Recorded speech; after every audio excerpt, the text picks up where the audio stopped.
Welcome. Thank you for joining us for what promises to be a very rich discussion. My name is Stephen Haynes. I'm a professor in the College of Education and International Studies. It is my honor to introduce our speakers and serve as the moderator for this afternoon. The roundtable discussion on pastoral resources includes 4 speakers that will address the following distinct but related climate issues through a pastoral lens. Agnes, Brazal. Title presentation is Religious and Cultural Beliefs Related to Disaster Risk Reduction, the case of Super Typhoon Haiyan. Mark Potosnak, implementing a new paradigm in climate change communication for Catholic audiences. And Randy Odchigue, nurturing communities, sustaining fragile economies. And Stan Cholio, Fragile Earth, Fragile Africa, African Conversations on Ecology, Spirituality. Before introducing our esteemed speakers, I would like to provide an overview of the format for the roundtable. We will begin with each speaker providing a 15-20-minute individual presentation. This will be followed by a time for speakers to discuss and comment and engage each other in an interactive discussion. We will allocate approximately 30 minutes for this segment of the roundtable. We will then extend the discussion to include you, the audience, in a 30-minute question and answer argument. Finally, like all other conference sessions will be video recorded. What I'd like to do is first introduce the speakers all together, and then move on to the presentations. Agnes Brazal, St. Vincent School of Theology in Manila. Agnes Brazal is past president of DaKaTeo, Catholic Theological Society of the Philippines, former coordinator of the Ecologies of Women in Asia, and a professor at St. Vincent School of Theology at Addison University. She's co-edited 4 books: Feminist Cybernetics in Asia, Religious Discourses on Human Connectivity, Pelgrave, his publisher, Transformative Theological Ethics, East Asian Context, Faith on the Move Towards a Theology of Migration in Asia, and Body and Sexuality, Theological Pastoral Perspectives, Women in Asia. She obtained her System Theology and PhD in Theology at the Catholic University Leuven, Belgium.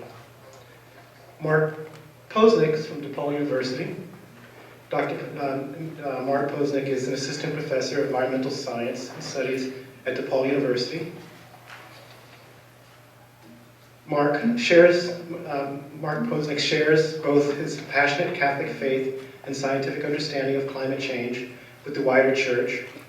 As a climate ambassador for the Catholic Climate Covenant, he works to help Catholics recognize the impacts of climate change as well as what they can do to more fully care for God's creation. His scientific research focuses on interactions between the terrestrial biosphere and the atmosphere. Specifically, he studies how trace gas emissions from plants affect atmospheric chemistry and how climate change will impact this interaction in the future. His field studies have been conducted in temperate, tropical, urban, arid, and tundra ecosystems. His research has revealed complex interactions between temperature, drought, carbon dioxide concentrations, and other global climate change factors. Understanding these complexities is essential for our ability to successfully predict the Earth's system's response to human stresses on the environment.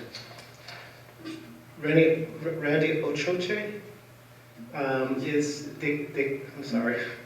DaKaTeo, Catholic Theological Society of Philippines.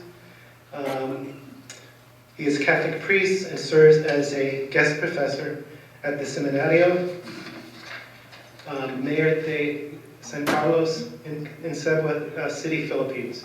In addition to his role as vice president of the DaKaTeo and also of academic affairs at Father Serrando Udos at the Centurno Udos University, where he previously directed the Office of Religious Affairs. He holds an MA in Pastoral Ministry from Loyola School of Theology at Antino de Manila University, and received both his MA and PhD in Systematic Theology from Katholieke Universiteit Leuven in Belgium.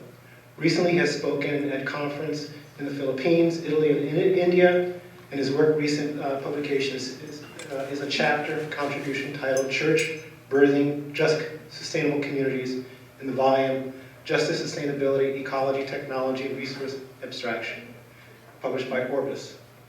He's also a co-editor with Eric Marcelo Ginello of the volume Reimagine Christianity for a Green World, to which he also contributed the chapter titled Sacramental Relationality, Theological Possibilities. His other published works include the articles Recasting Christian and Cultural Resources for Environment and Sustainability in Asian Horizons, and Biblo Iroson Theo Social Reflections of the Taboo Watershed Advocacy.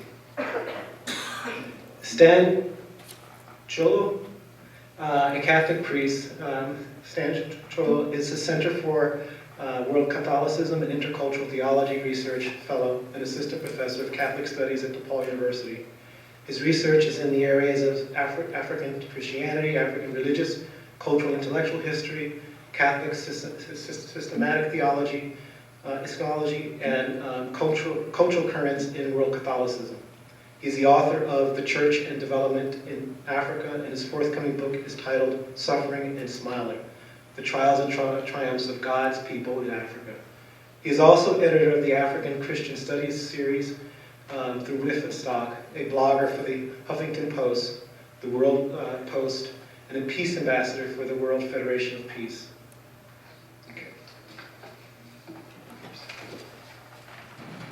Thank you, Stephen, for the introduction, and good afternoon.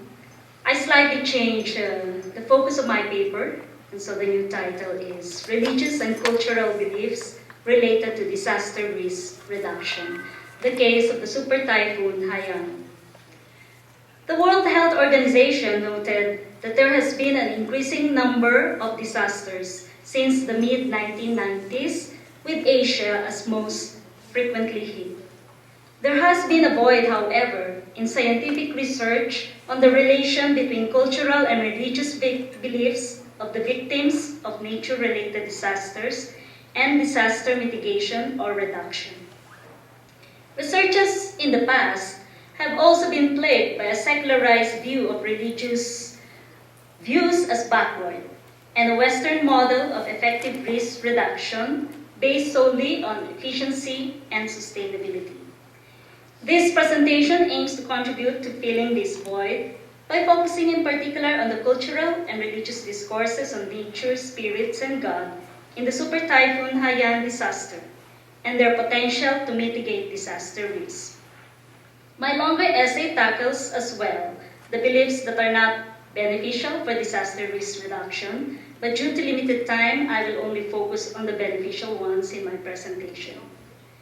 This essay further contends that the Church can contribute toward risk reduction in its ministry to victim survivors, as well as in mediating between folk, religious, and scientific viewpoints to strengthen their resilience.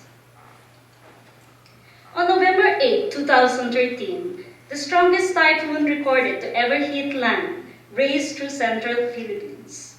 The Super Typhoon Haiyan had at landfall an estimated 1-minute sustained winds of 190 to 195 miles per hour, which generated an 8 to 16 feet storm surge that swept almost everything in its path. The number of recorded deaths has been pegged at 6,300, making it the most deadly natural disaster in the history of the Philippines, and the number of missing counts 1,061. Although studies do not show a direct correlation between Typhoon Haiyan and climate change, climatologists confirm that more intense, if not more frequent, tropical cyclones will happen with global warming, especially toward the late 21st century, and more prominent in the western North Pacific hit by Haiyan. My primary data was based on formal semi-structured interviews conducted with 30 survivors from 3 coastal barangays in Tacloban, and these communities are now declared as no-build zone areas. All of the respondents' houses were wiped out. Some have relatives who died, and all of them have neighbors and friends who perished. The beliefs and disaster risk reduction.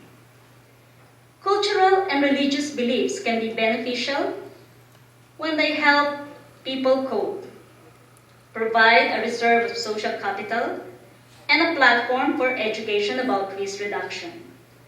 They can be harmful if they hamper building back differently or relocating, contribute to vulnerability, or make it difficult to educate about risk reduction. What or who caused Typhoon Haiyan? While most would attribute this to an act of nature or to human actions, only a few would say it is an act of God. Unlike in the 2004 earthquake-triggered tsunami in Aceh, Indonesia, the image of a punishing God was not dominant among the survivors. Reflecting indigenous beliefs, some explicitly expressed, however, that other beings in the sea got mad because of the garbage that were being thrown into their dwelling place. They described the water that engulfed their communities as black and murky, carrying with it all the garbage that they had disposed into the sea.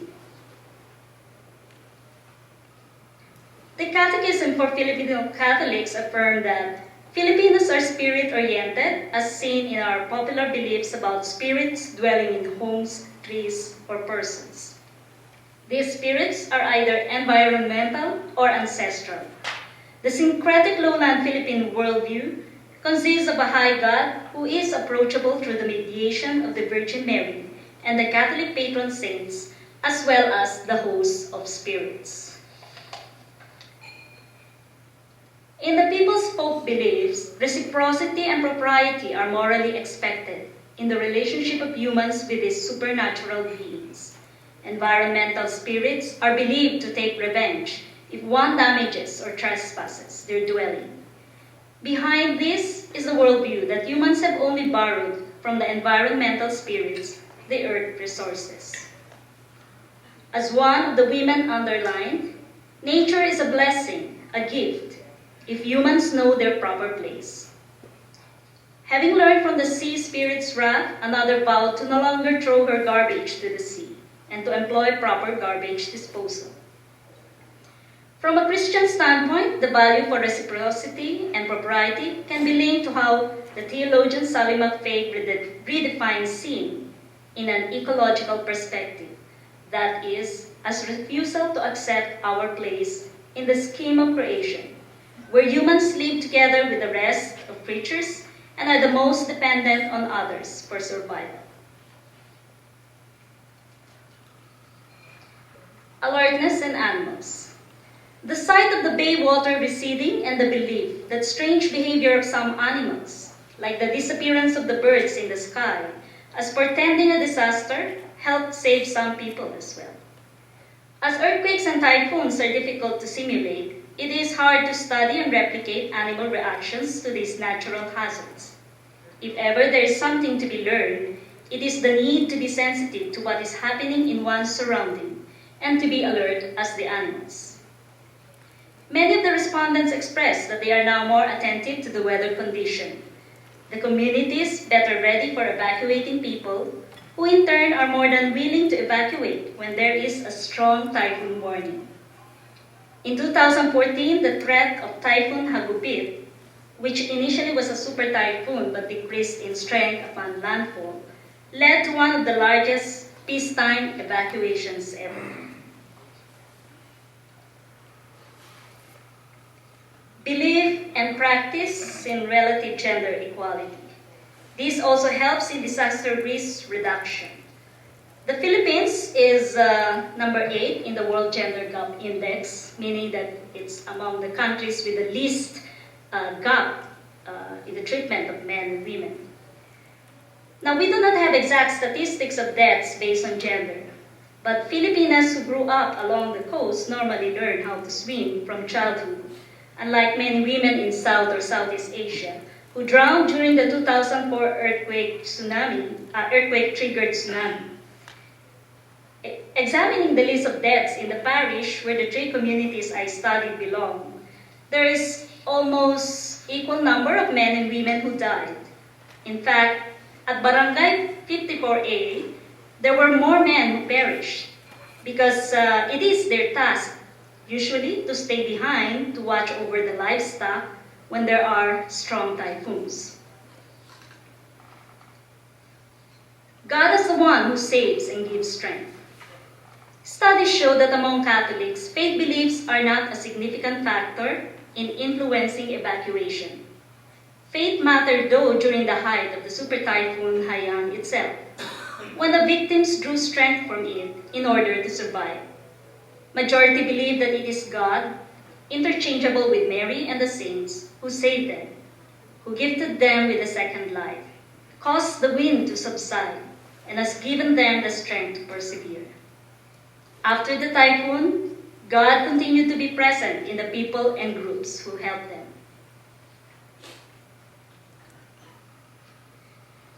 Models of theodicy and the Church. Theodicy aims to reconcile the belief in a loving, just, and all-powerful God with the experience of human suffering. There are 3 models of theodicy that are most prominent in nature-related disasters.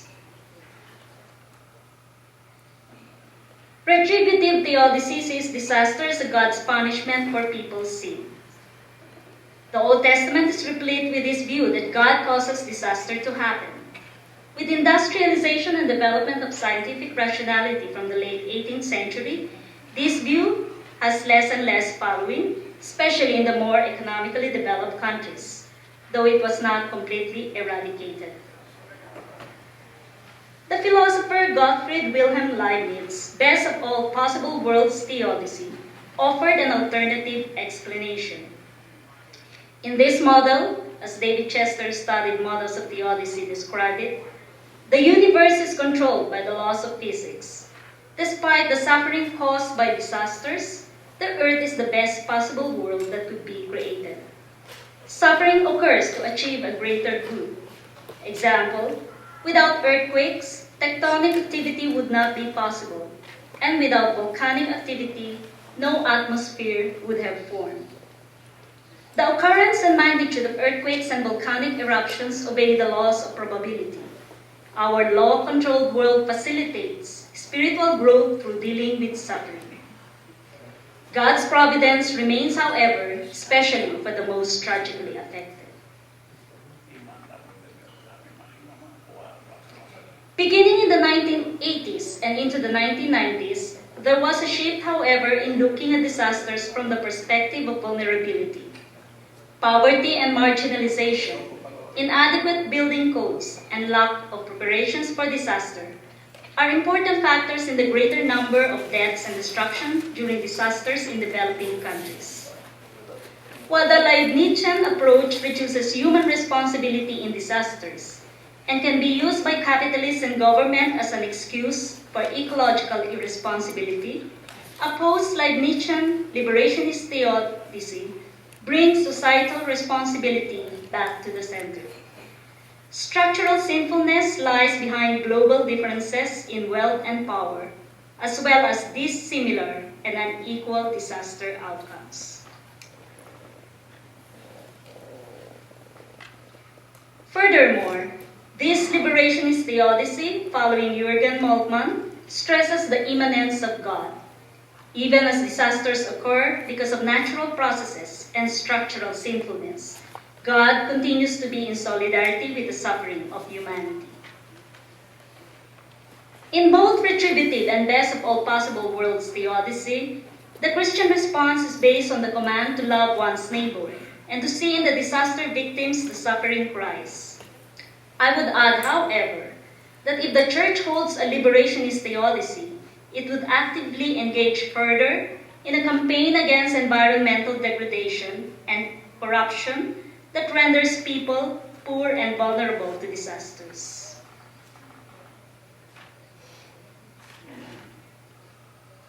The Redemptorist Church in Tacloban. The Redemptorists in the Philippines have been known for their liberationist approach to mission and seem to operate from a post-Leibnizian liberationist theology. Their church in Tacloban served as evacuation center for around 3,000 evacuees during and after the Super Typhoon. The Philippine Redemptorists decided to conduct a general mission in a post-Haiyan context, starting in Tacloban and expanding to other nearby parishes. Being sensitive as well to the traditional beliefs of the people, they found themselves mediating between people's folk beliefs, scientific and contemporary faith perspectives. The restless spirits and healing. The trauma of witnessing widespread death and guilt due to failure to provide a decent burial to the dead has manifested itself in terms of ghost sightings and reports of wailing or moaning in so-called dead spots. Dead spots are places where many corpses were found, or where dead bodies were temporarily placed as they awaited identification and burial, or deep ponds where the people believed human remains were left unretrieved. The General Mission responded to people's request for blessings, both for the dead and the dead spots. In these blessings, the people in the neighborhood were invited to gather and remember their departed loved ones and to pray for the repose of their souls. Together with this, they also conducted psychosocial spiritual integration and art therapy.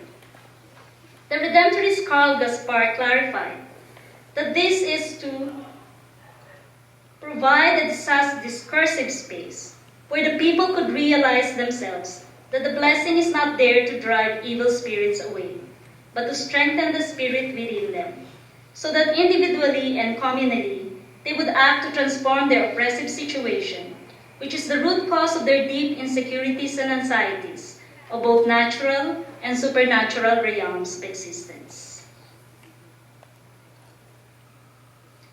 Community organizing and conscientization. Father Bacaltos, the parish priest, was also intent on correcting false impressions of God by stressing on the one hand in his homilies that Haiyan was not a punishment by God, and on another level, mediating God's providence through their scholarship programs for Haiyan survivors in their last year before graduation, and their housing program. In collaboration with the Urban Poor Associate, an NGO that advocates for housing rights for the poor, the parish is helping provide permanent homes for those in the no-build zones. For Father Bacaltos, this is their entry point for organizing the communities, integrating faith formation, as well as educating them on climate change and environmental protection. Conclusion. This study has revealed beliefs which possess potential for disaster risk reduction. The need for reciprocity and propriety in relation to the spirits that inhabit the environment can be a starting point for fostering care for creation. The restlessness of some animals before a disaster shows alertness and sensitivity to what is happening to the environment, which people who are also part of nature should emulate. The relative gender equality seemed to have mitigated as well the death of more women than men. Disaster risk reduction also involves helping the communities cope with their belief that the spirits of the dead are not yet at peace. By blessing the dead and the dead spots, and through psychosocial spiritual integration, the survivors are enabled to move on. We have also shown that the church model of theology can shape how it responds to disaster. Within a post-Leibnizian liberationist theology that is sensitive as well to people's folk beliefs, the church can help conscientize about climate change and organize more resilient communities. Thank you.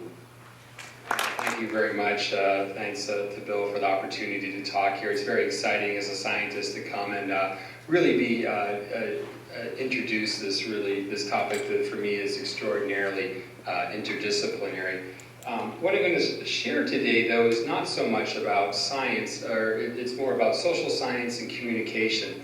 A couple of things right off the bat. I am not an expert in communication. Most of what I'm relaying today, I've been taught through my training as a climate change ambassador. Also, for the Catholic Climate Covenant, I go out and I give talks on the Catholic perspective on climate change.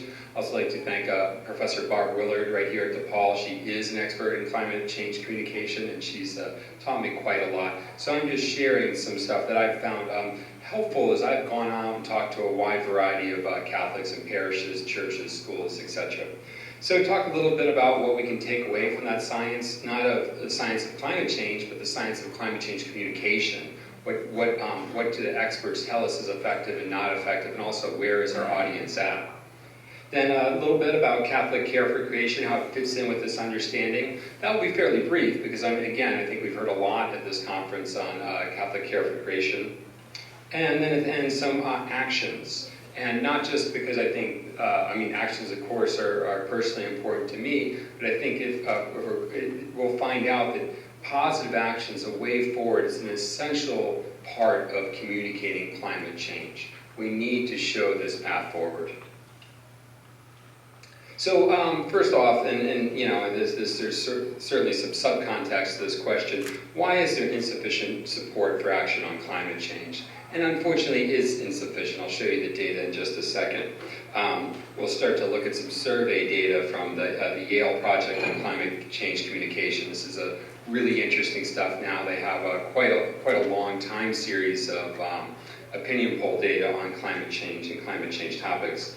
And then get some ideas, really test some ideas. As a scientist, of course, I like to test hypotheses. So let's address some of the hypotheses on why some people don't buy climate change, and let's put them to the fire.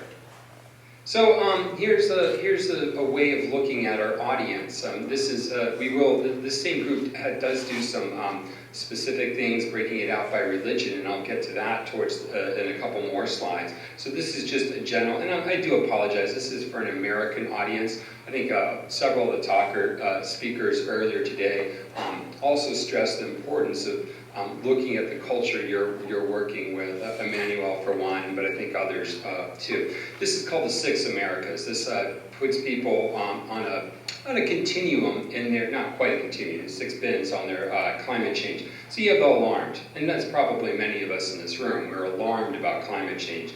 You have the concerned then. Concerned, they're moderately concerned global warming is happening, okay? And then you have the cautious. Then you have 3 other categories. The good news is if you add those 3 other categories up, they're only about 1/3 of the population. So you have 2/3 that are at least in what we would, they're not dismissive, they're in the right zone. So this is positive. But if you really look at where these cautious and concerned are coming from, they're not there yet. This 2/3 is more like 13%. I mean, unfortunately, we have some work to do. But the good news moving forward is that we have the right background to work with. We don't need to spend a whole lot of time then on that 7% and those 13%. That's 1/3 there. If you know someone and they're, dead set against the idea of climate change, you're not going to change your opinion. So we're shooting for these other 2 big circles, the 31 and the 23. Here's a little bad news. Not much of any good trends over time. This is, only 6 or 7 years worth of data, and you'll actually see the preponderance of what I would call positive attitudes, quote, on our side, was in 2008. Why do they drop after that? Usually ascribed to the economic recession.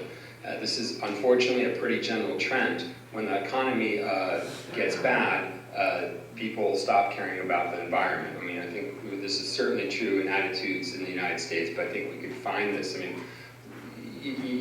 I don't think people's back were against the wall as much as they think in the United States, but that was their reaction.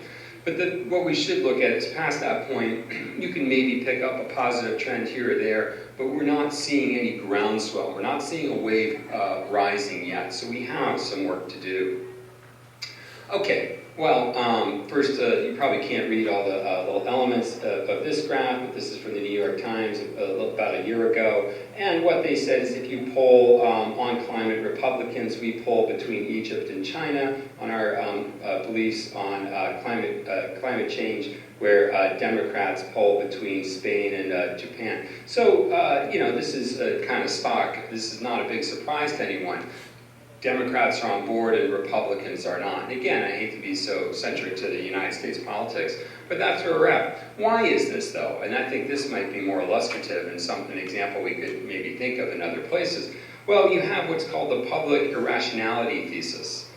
Basically, that skepticism about climate change can be traced to poor public comprehension of science. Hey, I love this. I make a living teaching science. So this is good news, right? I mean, the reason Republicans don't buy climate change is they don't have the right information. You need scientists out there getting people good science information. Well, let's test that. Let's put that to the fire. And this Haiyan study, I just think is endlessly fascinating. Okay, so that public irrationality thesis, PIT, would predict then, as your science literacy increases, your perceived risk on climate change should also increase, right? That's the prediction, that's our hypothesis. If, regardless of where you're coming from, if it's a knowledge gap, the more you know, the smaller that gap is. So let's see, that's not going the right direction. I'm sorry, I'm a scientist, I have to use a lot of graphs, it's in my blood. But yeah, this is saying that overall, broken out, that the quote, I hate to say smarter, but your science literacy, numeracy is actually how well you do with numbers. They gave the respondents little number quizzes. You actually are less likely to see that climate change is a risk. That's frightening, right? So that puts me out of business. So I'm a little concerned. So let's break that down. Let's explore it a little further. So now we're going to look within the PIT prediction, the irrationality hypothesis among egalitarian, communitarian, and hierarchical individualists. What the heck does that mean? Well, that's basically Democrats, and that's basically Republicans, if you decompose it. In the paper, they argue that this is deeper than your party affiliation, but it's a pretty good surrogate for party affiliation right here. Well, this is maybe even perhaps more frightening. There's maybe a weak relationship about what you'd expect among, quote, Democrats, but again, a very strong effect. Your, quote, smarter, or at least more scientifically literate Republicans are less likely to be worried about climate change. So that gives you some, perhaps gives us some ways to go forward, though. So one thing, and let's get to some good news, and that is, I said this is all out of the Yale Climate Change Communication Project. Here's total Americans. Most do, a decent majority believe that global warming is happening. Now, some of them will not believe that humans are causing it, but let's start with the positive stuff. But if you go among Catholics, you go higher than that. Protestants are about the same as the total Americans, and evangelicals, which are, of course, associated sometimes with conservative values, a little less. But the good news here is we see, at least among Catholics, we see that they're buying into it. So this is now potentially a way to go forward. So some takeaways: support for action on climate change has been stable and needs to increase. And this is just the takeaways with the first part of the talk. Don't think I'm letting you off that quick. Ignorance does not, and ignorance I mean classically, truly what the word means, lack of knowledge, does not explain political differences on climate change.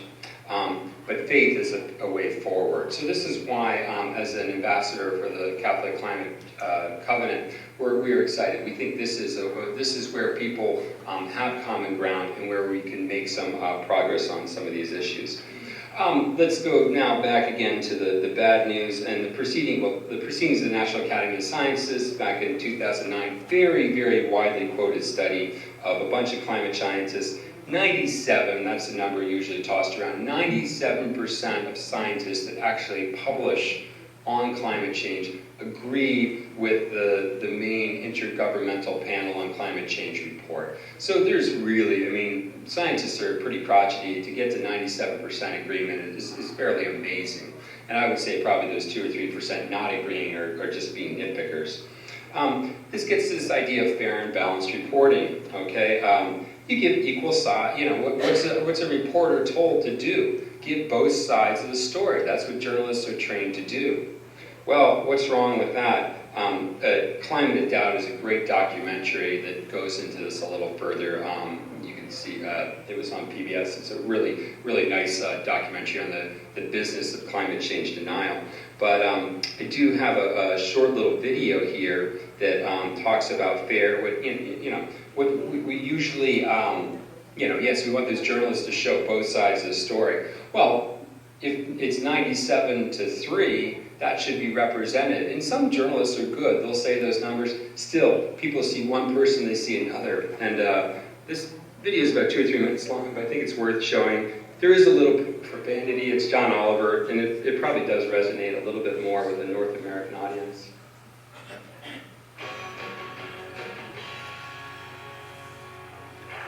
The Earth. You may know it as that blue thing Bruce Willis is always trying to say. Or from his famous collaboration with wind and fire. Or just simply as that place where George Clooney lives. Anyway, the Earth has some genuinely bad news this week. A White House report that says global warming threatens every part of the U.S. This isn't something in the distant future. Climate change is already affecting us now. Now. Smart move, Obama. That is a key shift in how to talk about climate change. Because we've all proven that we cannot be trusted with the future tense. We've been repeatedly asked, don't you want to leave a better Earth for your grandchildren? And we've all collectively responded, yeah, fuck them.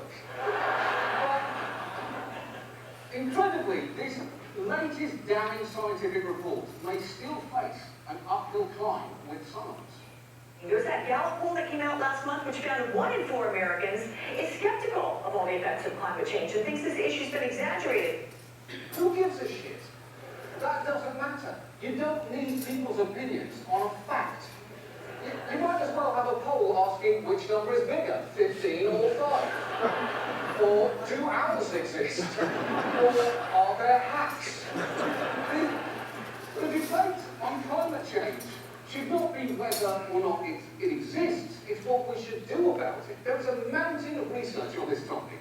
Global temperatures are rising, heat waves are becoming more common, sea surface temperatures are also rising, glaciers are melting, and of course no final report is complete without the obligatory photo of a polar bear balancing on a piece of ice. The only accurate way to report that 1 out of 4 Americans are skeptical of global warming is to say, a poll finds that 1 out of 4 Americans are wrong about something. Because a survey of thousands of scientific papers that took a position on climate change found that 97% endorsed the position that humans are causing global warming. And I think I know why people still think this issue is open to debate, because on TV, it is. And it's always 1 person for, 1 person against. And it's usually the same person for. Bill Nye and Marshall Blackburn, welcome both of you to Meet the Press. Bill Nye joins us now, along with climate change skeptic Mark Morano. Joining me now to go head-to-head, Bill Nye, science educator and CEO of the Planetary Society. In the crossfire, Bill Nye, the science guy. Bill Nye, the science guy, who believes in man-made global warming. Yeah, that's right. More often than not, it's Bill Nye, the science guy, versus some dude. And when you look at the screen, it's 50-50, which is inherently misleading. If there has to be a debate about the reality of climate change, and there doesn't, then there is only one mathematically fair way to do it. Last Week Tonight presents a statistically representative climate change debate. Good evening. Joining me tonight, a climate change denier and naturally Bill Nye science guy.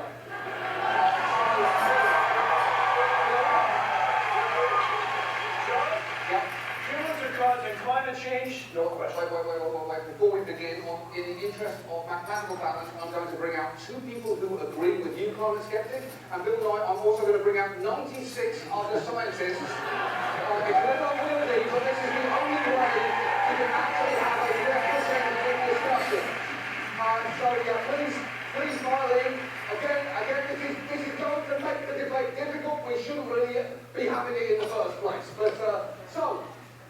Gravitationally, climate skeptic, please make a case against climate change. Well, I just don't think all the scientists in it.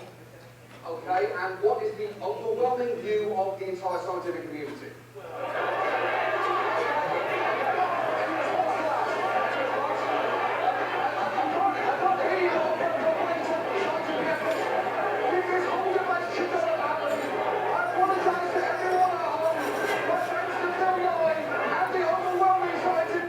So, you know, I mean, that's cute, and I obviously, that's a big hit with my students when I show that. That really resonates with them. But, you know, if I tell you that 97% of scientists agree, you probably stick that fact in your head. Now, of course, we're all on that same side, so it sticks hard. But if I tell that to my students, I tell them one day 97%, they're like, eh. If I show them this video, there's no way they're going to forget that. They really, now, I mean, it's going to be ingrained in their head, that aspect of communication.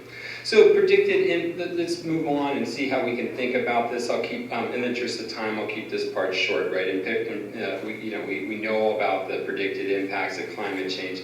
I'll just give you this slide. This is one I usually use in my talks to audiences to bring home this point we've heard again and again. The poor and vulnerable face disproportionate impacts. I'd like to stress, as several have done today and last night, that Hurricane Katrina is a very good example to bring up because that happens here in the United States. Bangladesh, we heard earlier, it is about the most vulnerable place in the world for climate change. So these are just a couple of good, and I hate to stick it all the way at the bottom, maybe I should make it in red, in flashing text right there, but the most affluent are responsible for emissions. So this is my version. So relating Catholic social teaching to climate change is easy, but, and what's the but?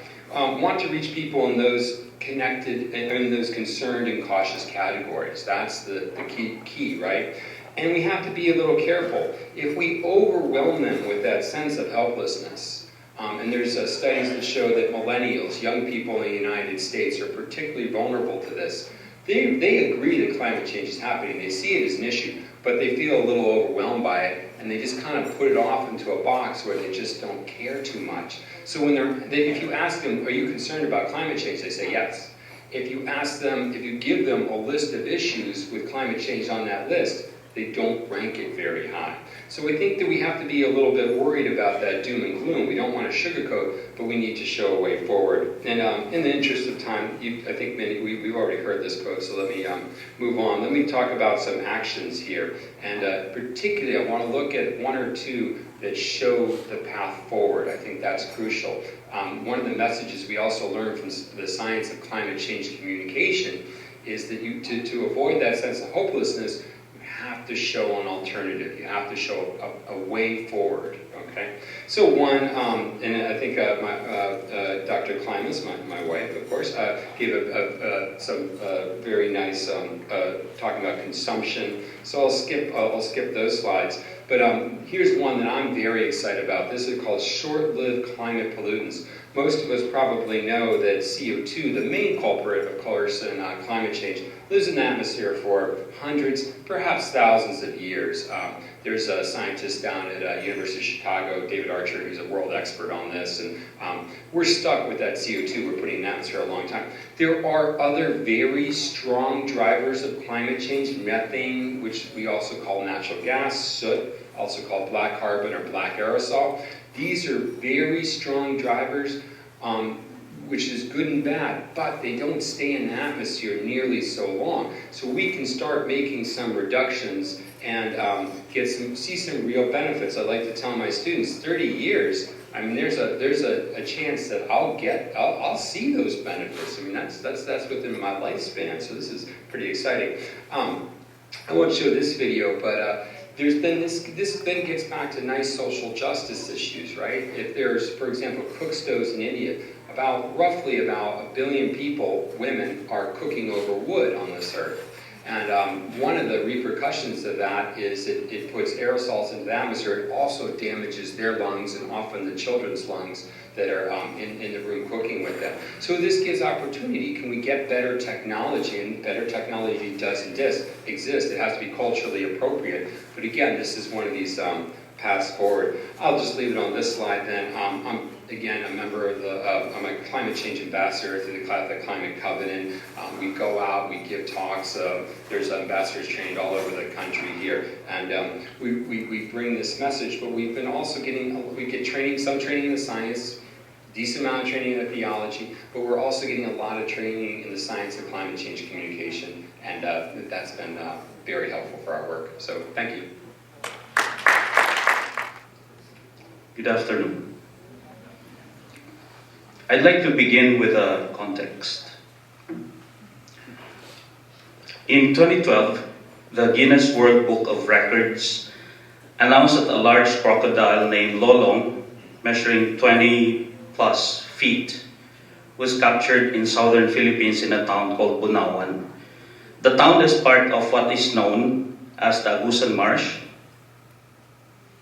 It's in Mindanao,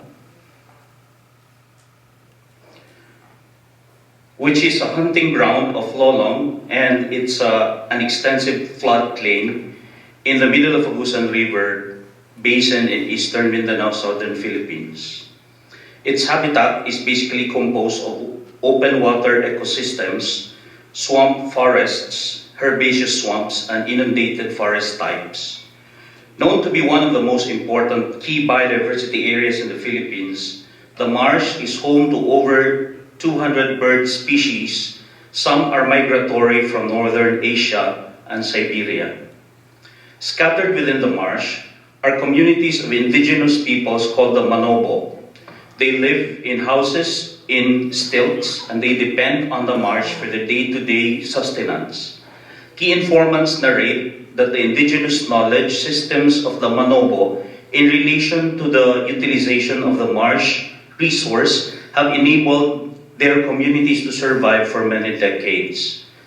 Recently, however, threats to the fragile ecology and community in the marsh have become all too real. They come in three forms.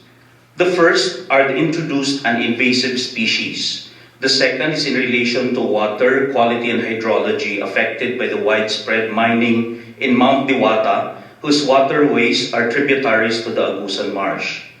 Not following sound environmental management, the mining activities have an estimated 300,000 tons of tailings discharged annually into the Agusan River. These contain lethal amounts of mercury used in processing of gold in the mountains. Scientific studies have proven that large amounts of mercury are found in the aquatic life in the marsh and have contaminated rice paddies within and around its vicinity. The third form is in relation to the forest and watershed reserves.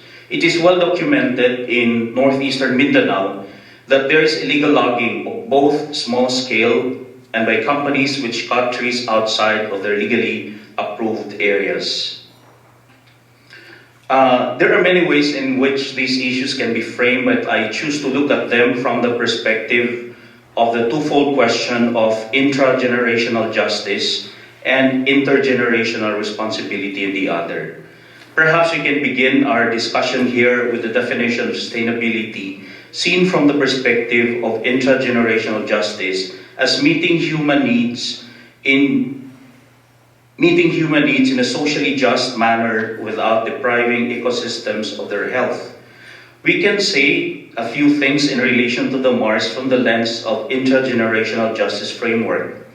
The threats besetting upon the marsh appear to be classifiable under the dynamics of exploitation and development. On one level, there appears to be a failure of the government-line agencies to implement regulatory policies in relation to small and large-scale mining. Such can also be said in relation to illegal logging. It is widely known that in the hinterlands of Agusan, harvesting endemic tree species are routinely done by loggers, and government agencies appear to be ineffective at curbing the practice despite protests from civil society groups. With its annual flood levels rising, Agusan Valley and Butuan City have already been identified as flashpoints among the disaster-prone areas in the country. Still, on another level, the irresponsible mining and logging of activities betray not only an ecologically exploitative mindset, but also a blatant disregard to the question of justice in relation to the benefit that communities get out of these extraction activities. The experience of mercury contamination and flooding endangering health, well-being, and threatening the communities are more than enough proof that there is an existence of an unjust social and economic dynamics in Agusan. The consequence of ecological degradation have dire effects on the poorest sectors of the society, the sector who do not have access to health care, professional help to seek justice, and financial freedom to escape from the exploitative dynamics going on. Boff was right when he concluded that the cry of the earth is also the cry of the poor.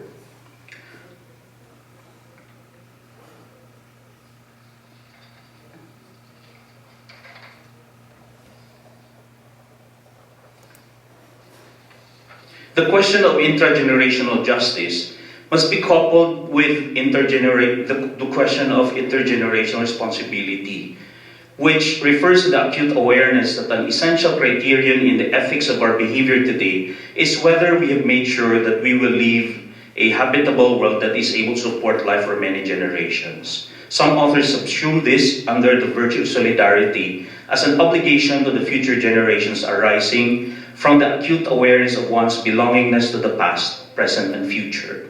Thomas Berry contributes in expounding the meaning of what we are pointing out here. An advocate of deep ecology, Berry seemed to believe that there needs to be a continual widening of the circle of solidarity and compassion. This project makes a serious ethical argument that we need to take into account the interests of those who will come after us. Here, the boundaries of compassion is not just extended in time, but also in order to include a wider version of solidarity for those of non-human species. The medieval figures of Hildegard of Bingen and St. Francis of Assisi pleaded for compassion for all the creatures and for all God's creation. In the experience of the Agusan Marsh, it is quite evident that the perpetrators of actions leading to its destruction have not taken into account how fragile the marsh is.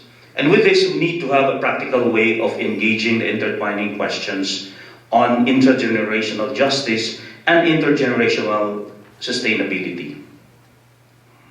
There are three major strategies here. The first organizes around nature standing, the second around human agency, and the third around ecological subjectivity. Our position seems to be nearer to the third, but we want to stress the intimate relationality between the intrinsic value of nature, human agency, and their relationship with God. In order to stress this relationality and the attendant responsibility that this connectedness entails, we go back to the roots. Oikos, the root word of ecology, means home. The idea that's stressed here is that the earth is a place of intimate relationships, where each component is part of an integrated whole. The focus, therefore, goes beyond the giving of importance to individual parts in order to stress on nature's mutualities and interdependencies.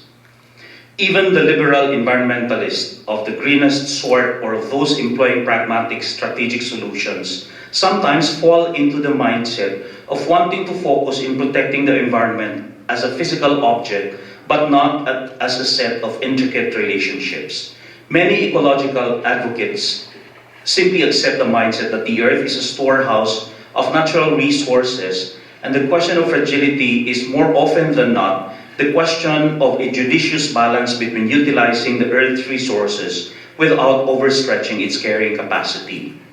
In the area of environmental politics, this mindset seems to me one of the most reasonable approaches in the face of the arguments by mining and energy companies about fiscal responsibility that continues to actively emasculate environmental policy formulation and implementation, at least in the Philippines. However, to me, this has not gone far enough. It seems to me that the position of liberal environmentalism is not able to go beyond the perspective of regarding nature as res extensa. The problem comes when its technocratic, scientific, and economistic character would seem to reaffirm the very attitudes that created the ecological crisis in the first place. It seems to endeavor to show that environmental protection need not change the attitudes of growth mania as long as we pursue the balance between justice and sustainability with efficiency. On the other hand, the politics of the home stresses connections. This has something to do with how we look at our place in the universe and how we forge relationships with those that surround us and with God. This ecological connection sees our lives as webs of relations constituted by mutual support, respect, and care.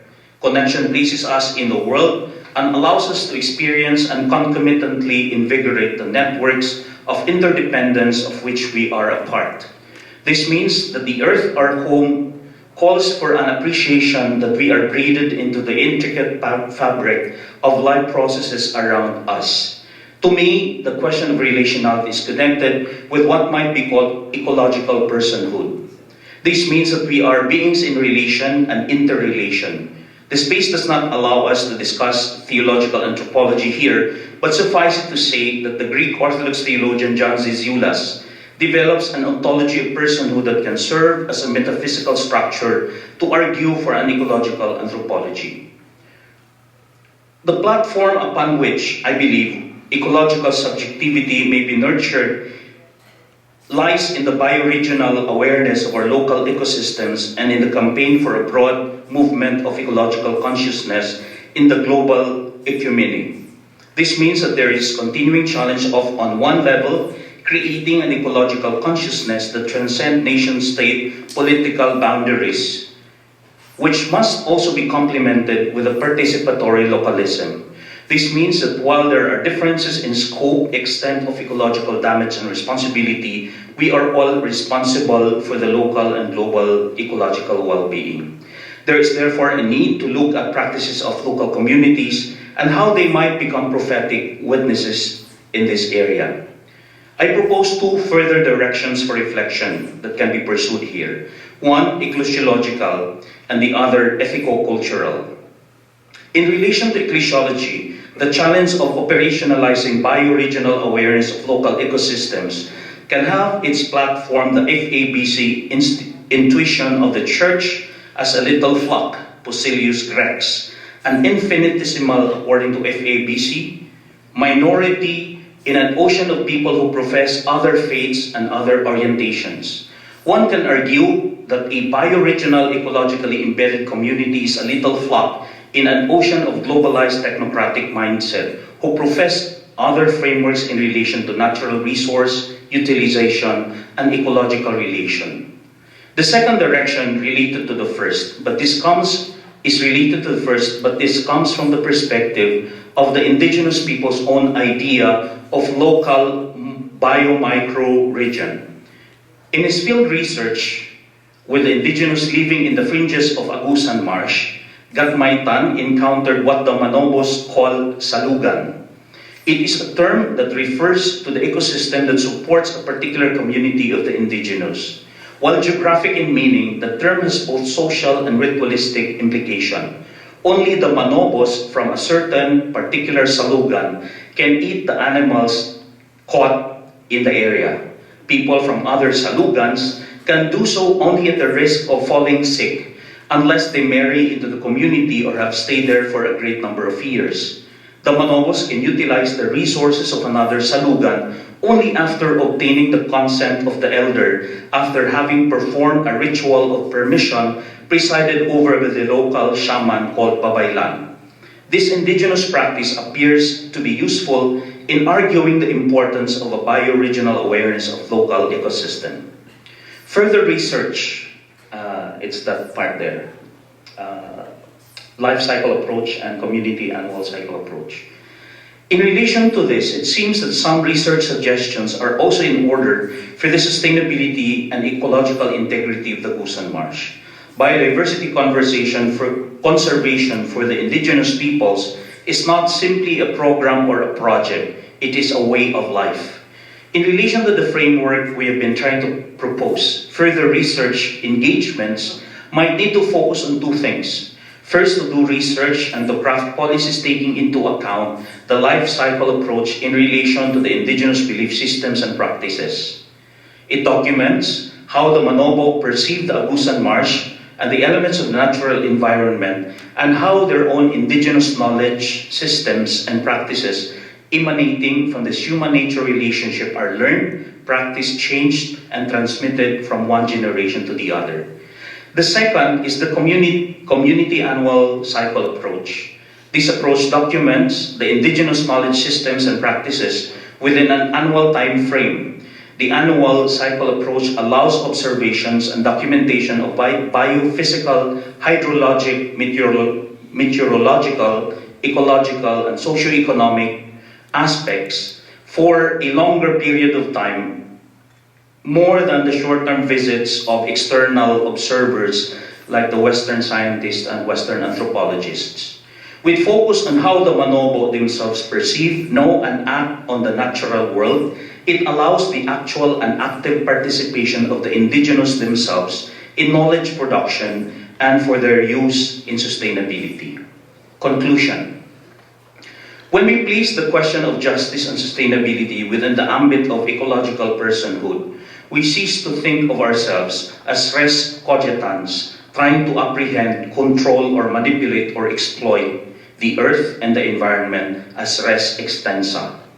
When we recognize our ecological subjectivity, we no longer fight for just sustainability out of virtue or out of the goodness of our hearts.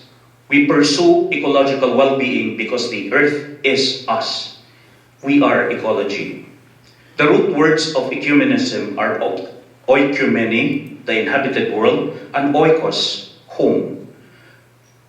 The latter, oikos, is also the root term for ecology, which means household, home, or family. The task, therefore, of sustaining ecology is a call to make sure that our collective home continues to be able to support our collective human community. To sustain ecology is to nurture the human family through our ecological personhood. Nurturing communities, the microcosmic mission of the local, to mold communities who are just and caring, mirror sustaining ecologies, the global vision of nourishing the earth, the collective household of humanity. Thank you.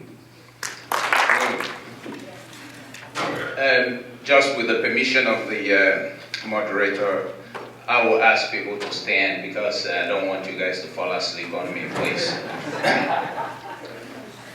Yeah, let us do something that we call in the laughter clinic. Some crazy thing I saw in Toronto, people laughing in the park. So they come in and they start to laugh. Can you do that? Laugh out, I mean, yeah. When I was learning how to develop a North American accent, I was told to do that often, you know, and it has not worked, you know, but can you do that? More of that. And so let us make tea or coffee. Pretend that you're making coffee. Simulate the act of coffee making or tea making. You know, the way you do this way, and then what happens? Again, take 3 glasses or 2 cups of coffee. Make. Yeah. And it goes down. Again.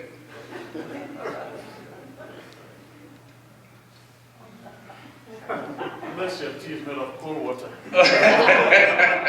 Okay, sit and let's thank you. Now what I want to do is to answer 3 questions. One is I think fairly presented by some of my illustrious colleagues here from Africa about the effects of climate change in Africa. I want to take more time to talk about the conversations going on in Africa on climate change, especially from the perspective of the Christian churches, or the conversation or lack of conversation.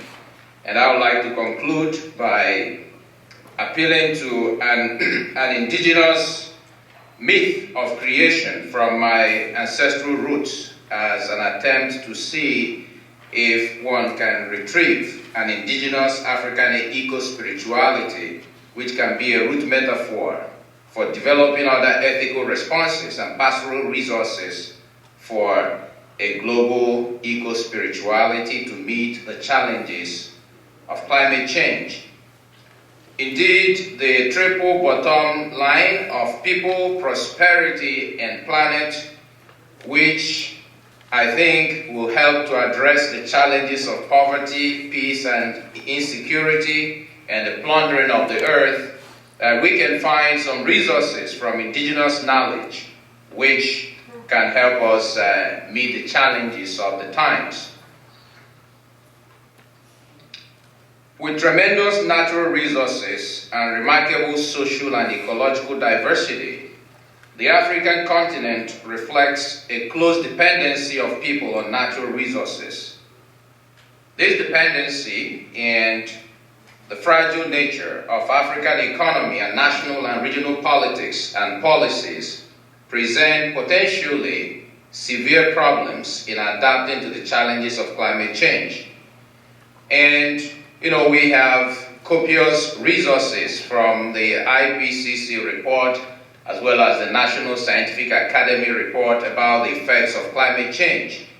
But the question that the late Kenyan environmentalist and Nobel Prize winner Wangari Maathai asked to Africans at the 2007 World Social Forum that took place in Nairobi.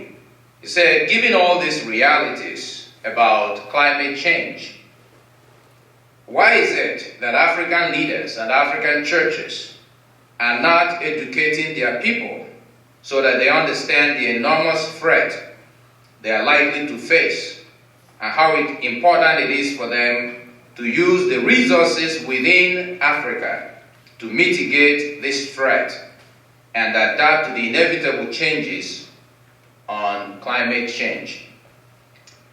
But then, what are the theologians in Africa doing? What is the church in Africa doing? I will concentrate here on what I consider some principles that are operative in some of the theologies that African scholars, African Catholic writers, enunciate in their writings. The first, especially from the circle of concerned African women, the first, I think, response is that a lot of African theologians connect the cries of the earth to the cries of Africa for a place in the world.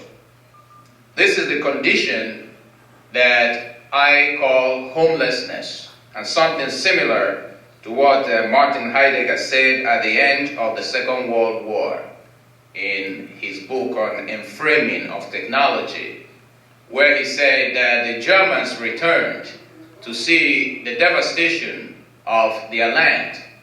But it's not the loss of homes that so much hurt their hearts, but rather if there is still a place to be for the world and for creation and for the human person. So whether we are going to allow ourselves to be swallowed up by the fruits of our own hand, or whether we will find a place to dwell. But this is more so a very challenging thing for me as an African to question about the hybridity of the African reality, which you find not only in post-colonial discourse, but also in discourse on world Catholicism. So, is there a distinctive African voice when it comes to issues of climate change?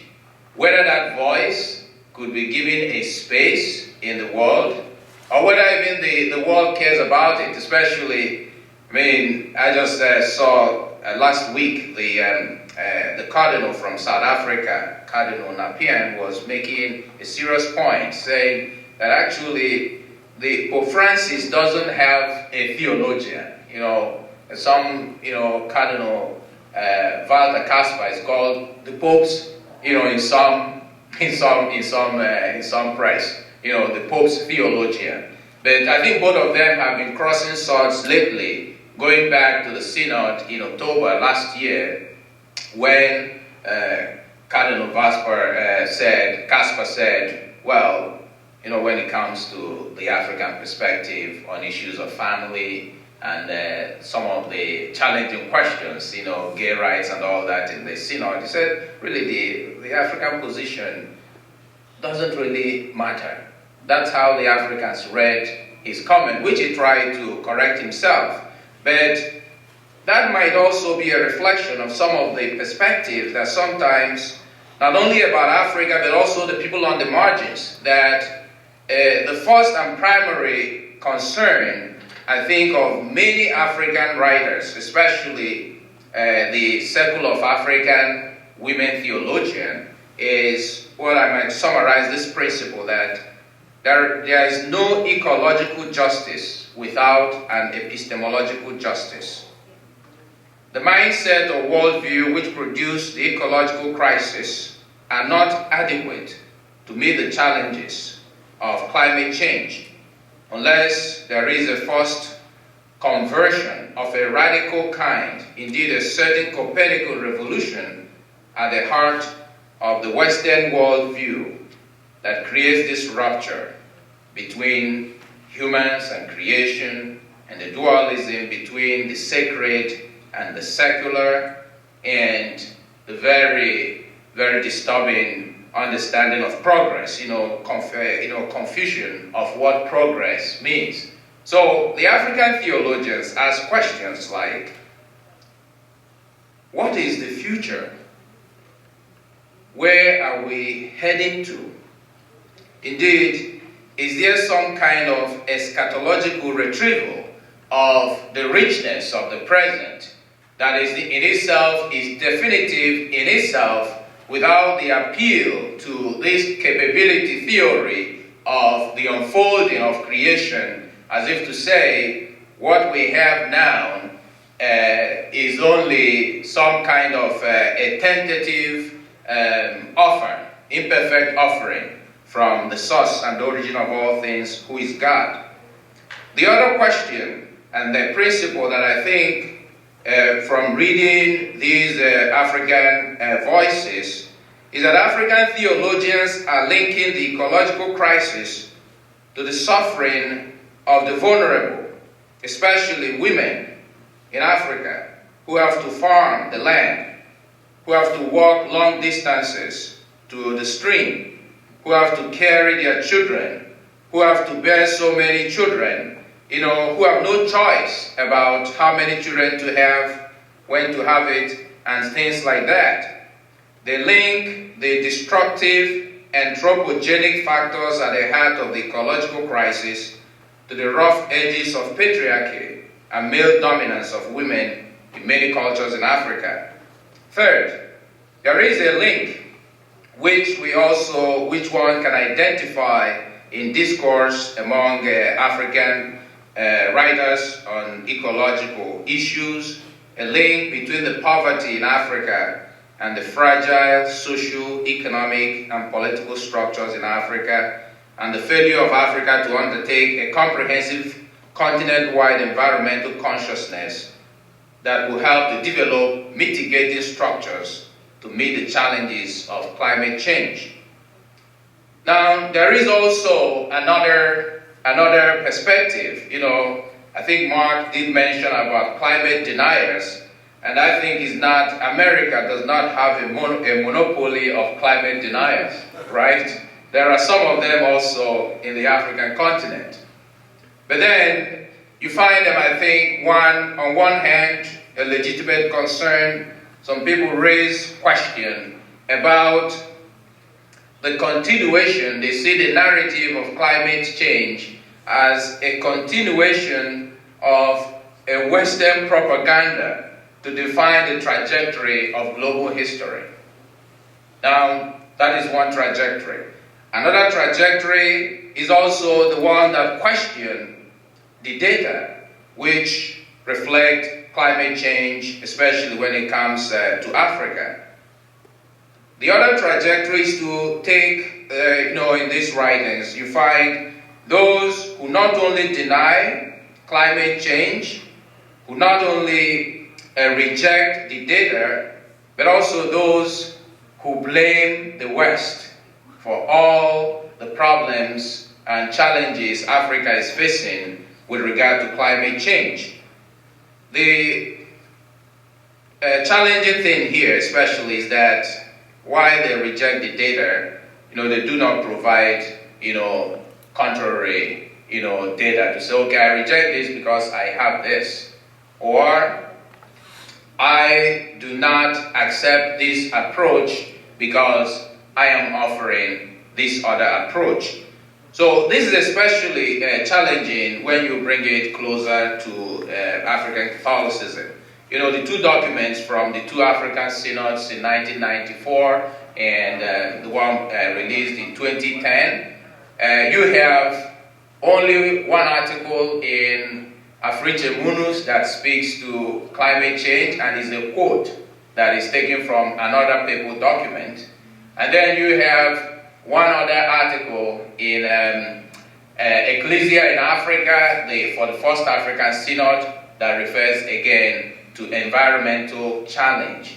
And during those two synods, and those are two synods where the church in Africa, from the perspective of the Catholic Church, define what her mission will be in the 21st century. So what's the pastoral approach? So there was no serious discussion or substantial discussion, I would say, on climate change or the environmental crisis facing the continent. And this is, it was a missed opportunity because one would have thought that the theme of reconciliation, justice, and the peace of the Second African Synod could have been a great moment for the church in Africa to enter into the pain and bleeding of the earth and see that the rupture in creation as a result of the violence and mechanistic exploitation of the earth and Africa in particular is such a grave sin which requires the reconciliation of the entire creation. And just listening to some of the presentations here, we can, especially from the African voices, Emmanuel and Edward and Peter, you can find this earth-affirming, life-affirming, and organic notion of the universe. That could have been an opportunity because within a lot of African cultural tradition, when the earth suffers, it is always captured in very human, real sense, like bleeding, suffering, pain. The earth and the entire cosmos is seen as having a body that can be ruptured and disturbed by any act that disrupts the capacity of the earth to generate life. So the other conversation I think also going on among Africans is, I would say, not so much a conversation as a wait and see attitude. Now, I have not seen a lot of documents, from the Episcopal conferences in Africa, making statements about the ecological justice or climate change. I have seen, as I will refer in my conclusion, some very important statement made by the All-African Conference of Churches, that is the ecumenical council of all churches, of which the Catholic Church is not a member. So I will also point that there is an attempt in African theology to develop an ecological theology as an integral part of African theology, rather than as a separate branch of theology. That means that ecological theology is being integrated into all branches of theology. I've tried to look at all the theses, masters, and PhD done at Toronto School of Theology by Africans, scholar within the last 20 years. I don't see any title really on that, but that is just, that's my own sphere. But what I see are chapters dealing with ecology within a discussion about reconciliation or salvation. One of the last PhD students I was involved in from Ghana. He was looking at sin and salvation in African Christian thought. And a chapter that he discusses the environment, ecological crisis, as a crisis that hits at what it means to be redeemed in Christ. But one thing that is very important in this discourse is that the discourse is more interdisciplinary. So it's not simply a theological conversation, it's more an interdisciplinary conversation. And one of the groups that, FAHAMU is a very a social justice network, Pambazuka. I read it every week, and they have a very wide conversation going on about ecology. They're having discussion between scientists, activists, churches, and women on the way moving forward. And I want to conclude with a story. But that story also is reinforced in the theme chosen by the World Social Forum held in Kenya in 2007 that says, spirituality for another possible world. Spirituality for another possible world. And it is that spirituality that I want to take a retrieve from my own ancestral tradition. In my town there is a stream called Ahuruma. Ahuruma translates this body that is given, guarded. Now, the tradition goes that many years ago, before creation, this woman came down from heaven and was looking for water and couldn't find water in any part of this land. And so the people in the land were starving and dying because of lack of water. And so Mother Ahuruma decided to turn herself into water. And so became water. And then from this water emerged all forms of life. Human beings, fish, animals. I mean, reading it, and I look at the Genesis story. And then I see how rich also this tradition is. But the most interesting thing is because as we were growing up, we noticed that when we come to the stream, you have to remove your shoes. I mean, for those of us who had the privilege once in a while of wearing shoes around, most often we went without shoes. But you cannot also do your laundry in the stream because people say the soap would hurt Ahuruma. Twice every year, 2 weeks every year, no one goes to the stream, no one fetches from the stream. They say, you have to allow Ahuruma to rest. And then the interesting thing is, if you were the first person to come to this stream in the morning, you cannot go and start fetching water. You threw in a coin into the water. So there is a certain sound that it makes you know that Ahuruma is asleep. You can go ahead and fetch water. So if it doesn't make that sound, then you have to wait because Ahuruma is sleeping. And I had to ask this question, why all this? He said, because Ahuruma is the life of this community. Ahuruma gave birth to this community. And so you find in this stream that you don't fish in the stream. All the most ancient species of fish, you find them in Ahuruma. Because till date, no one fishes in that stream. Because they say, Ahuruma says you shouldn't do violence to the creatures in this stream. In my community also, we do not do, how much time do I have? Because I'm the last speaker, I think I get some. Okay. So in my community also, the tortoise is regarded as a sacred animal. You do not kill him or her. And all the stories in my community, all the folklores are rooted on the tortoise as the source of wisdom. And this is not only peculiar to my community. A lot of people in the Igbo area, there are communities where you don't kill the snake. There are communities where you don't kill the monkeys, and you find this in a lot of indigenous communities. But these days, a few years ago, I went to Ahuruma with some students from University of Illinois at Urbana-Champaign, because we're having the project to build this comprehensive water project in my community, and I was so heartbroken by what I saw of Mother Ahuruma. Ahuruma has become devastated.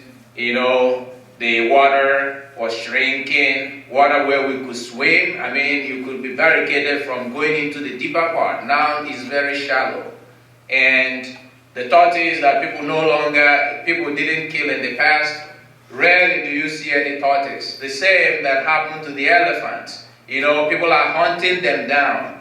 So I begin to ask questions as we think about the resources available to us. That what is at issue is about the worldview that sees that a world in which the human and the non-human life forms have a sacramental and mutual relationship that is mimetic of the divine. Ahuruma reminds me of an intimate bond in African traditional thinking between the world of nature and the human world, and the participation of nature and the human in a common web of life. Ahuruma tells me that nature is inherently divine, and that the divine is not something removed from the natural ordering of the forces and energies of creation. Ahuruma underlies that the survival of the human race is predicated on the survival of the rest of the created world. In addition, Ahuruma highlights to me the African traditional eco-spirituality and morality that says that human activity must be governed by certain natural laws, all of which work together for the good of all creation, of which the human is only a very tiny, though important member. Indeed, the infinite majesty of creation is underlined by the truth within many African mythical traditions in various ethnic groups of the very late arrival of the human into an infinite and sacred universe. He or she does not define the world process, but is defined by the mysterious sacred hand and vital forces which hold everything in care. Thus, holding creation in care is a reciprocal act of gratitude, humility from the human person.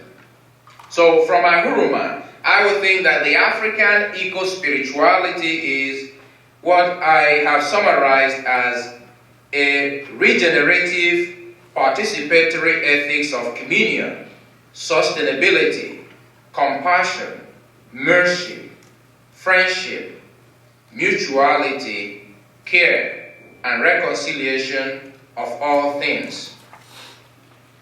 From Ahuruma, we also learn that the climate change, if we just adopt that principle, that what is bringing climate change is anthropogenic in nature, because it's not the forces of nature in themselves as sacred, but rather the catastrophic hardships that humanity faces in the world today is as a result of the violence that has been inflicted on nature.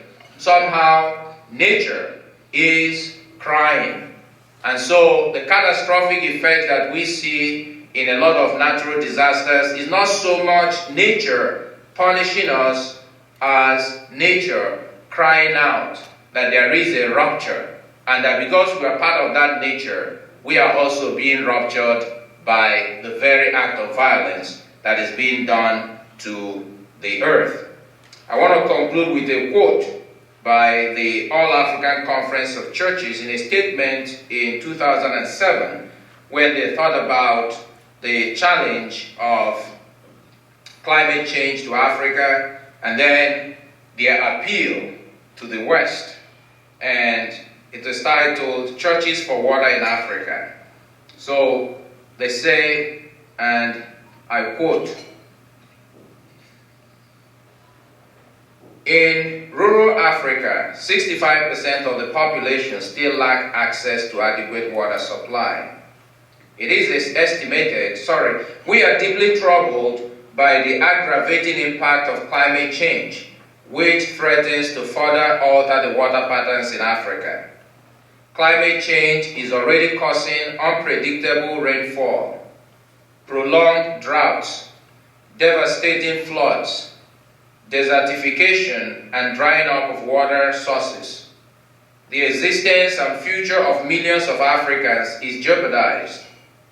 We urge the world to take their responsibility, and together we urge industrializing countries to start immediately to cut the emission of carbon dioxide, to put advanced alternative energy technology at the disposal of Africa, and to assure funding for mitigation and adaptation measures in Africa, as well as in other affected regions of the global south."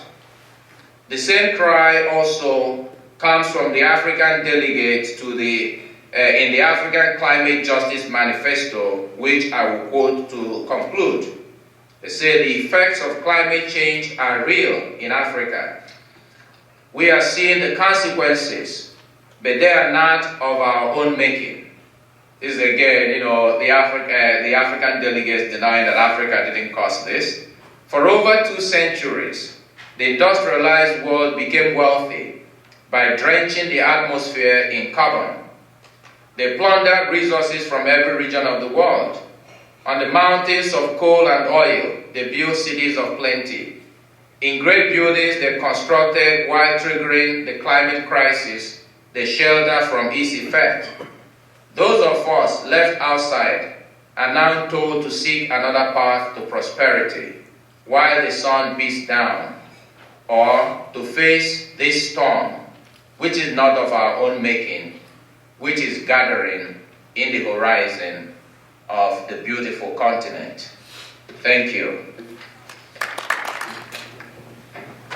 I would like to thank each of you for your excellent presentations.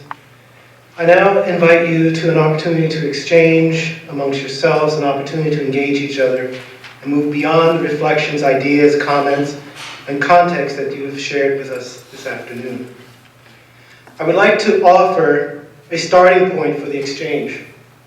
In the introduction to his Cry of the Earth, Cry of the Poor, Latin American liberation theologian Leonard Buff writes, "The earth, like the poor, is crying out. The logic that exploits classes and subjects peoples to the interests of a few rich and powerful countries is the same as the logic that devastates the earth and plunders the wealth, showing no solidarity with the rest of humankind and future generations." The second, this changes everything, the capitalist versus climate. Naomi Klein emphasizes that the primary cause for climate change is global corporate economy. But she also argues that, and I quote, "Through conversations with others in the growing climate justice movement, I began to see all kinds of ways that climate change could be a catalyzing force for positive change. How it could be the best argument we have ever had to demand the rebuilding and reviving of local economies, to reclaim our democracies from coercive corporate influence, to block harmful trade deals and rewrite new ones, to invest in starving public essential services like water and energy, to remake our sick agricultural system in something much more healthier, to open borders to migrants whose displacement is linked to climate impacts, to finally respect indigenous land rights, all of which would help end grotesque levels of inequality within our nations and between them. Both Klein and Boff raise questions regarding environmental justice and climate justice, but they both raise it in terms of the bottom up. Do you agree with the basic premise that climate change provides an important opportunity to demand fundamental structural changes in the global corporate economy?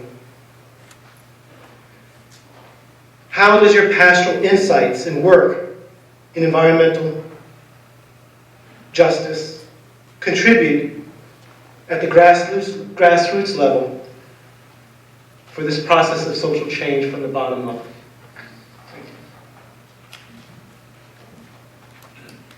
Well, I distinguish between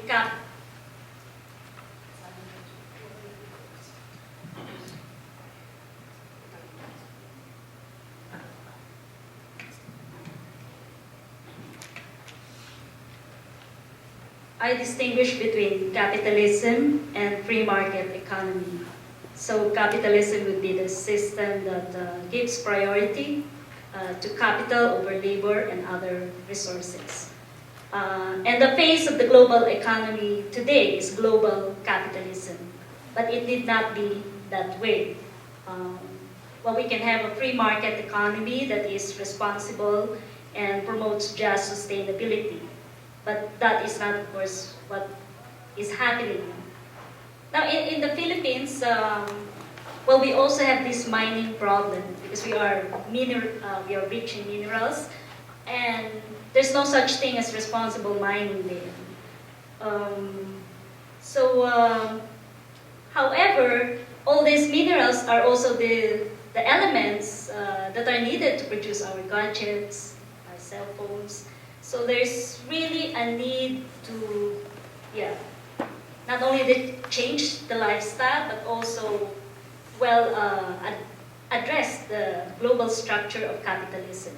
And this capitalism also enters into the disaster areas in the rebuilding. So now there is a term called disaster capitalism.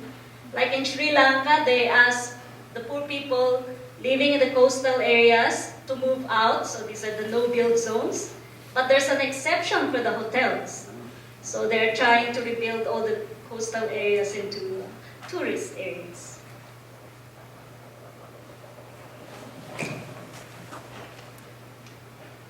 I'll just offer you my response in terms of that Six Americas diagram I showed you. If my goal is to take that 2/3 that are concerned, or at least have some potential. Let me be honest. This speaks well to that 13%, but it doesn't speak well to that middle. That I see it as my job. I don't get paid for it, but that I'm trying to reach out to. It's just not. It's not going to fly. Now, I mean, I understand in this, who I'm talking to in this audience. I mean, I'm coming from I'm talking to privileged audiences more or less here, in the Chicago area. I get that, but I have a job. I'm trying to convince people that this is important. If to me, the issue is climate change. That's what I'm hoping to get people to see that as a matter of faith.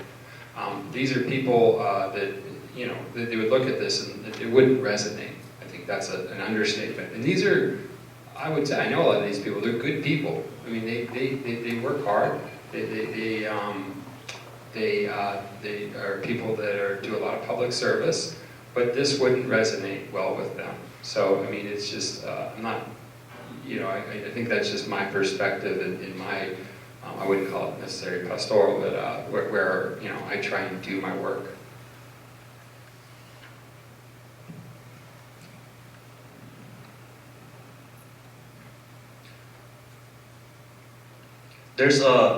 I think there are a lot of issues here being raised in the question. First, I agree with what Agnes is saying about fundamental structural changes in global economy. But the way I see it, I don't know how to operationalize that on a global level. But I agree with her with Naomi Klein when she says that there's a need to revive local economies and to not only revive the local economies but provide infrastructure for it to flourish and to be sustainable. But I have a critique also on the more, because the way I understand the statement is like she wants to have a global movement of structural change that's sweeping. My fundamental critique there is structural change is good, but there's a danger when experts come into a certain locality knowing all the answers already. There's a tendency for the local to be smothered by the experts coming in. One very concrete example in relation to the Agusan Marsh. Asian Development Bank, World Bank, these are funding agencies, and they provide money to local cooperatives of indigenous peoples, but they are basically manipulated by the local business people. And they get funding from ADB, Asian Development Bank, and World Bank to build dams, to build infrastructures, without taking into account the life cycle approach and community annual cycles in the Agusan Marsh. So that this funding agency, who have good hearts, these are good people, no? They come in with great concern in their hearts. But unwittingly, they are funding the destruction of the ecosystem of the Agusan Marsh. And that's happening real time now. So, structural change, okay, but we have to take into account the heterogeneous practices of the local, especially the indigenous. Again, there's a danger of the experts knowing everything when they come in. And to scoff at indigenous knowledge as unscientific or uneducated or illiterate. The way I'm seeing it on the ground, there's a German group there who I think has learned lessons from the past. And what they're doing now is, in partnership with our university, we're doing studies on how to be partners with the indigenous in reviving the local ecosystem, providing platforms and infrastructure for social infrastructure for the economy there to grow and to be sustainable. Second, I agree with her when she says that to finally respect indigenous land rights, because in the Philippines, and some Filipinos who are here are more expert than me in relation to indigenous peoples, but I know for a fact that the laws and policies formulated in Manila are not necessarily respectful of what's in Mindanao, for example. So, for example, the Mining Act of 1992 is a very disadvantageous law, Republic Act, for us in Mindanao, especially for the indigenous. Okay. Pastoral insights. The first for me is the importance of listening. For the experts going there and knowing all the answers, I think the first thing that experts should do when they go there is to listen and to learn and then to be partners. The other advocacy that I'm involved with is the advocacy for the watershed in our city, in Butuan. I've written an article on this about 5 years ago. And the way I see it, this is what we're doing on the ground. First, we find it very useful to involve all the stakeholders, especially the community. With the community, we have some success and we have some setbacks. because the framework is we want to involve all the stakeholders, we also invited the politicians because they're the ones who are there. With the politicians so far, we have met anything and nothing but frustration. It took 3 years for the multilateral agreement to be signed by all the politicians involved and the heads of the government line agencies to come on board in the advocacy. But the community, the indigenous, they're there. So we decided in the university that we should do a pilot area, partner with a politician that is sympathetic to ecological sustainability. And we've asked the national government, and we're successful in this, to give us a pilot area of about 500 hectares.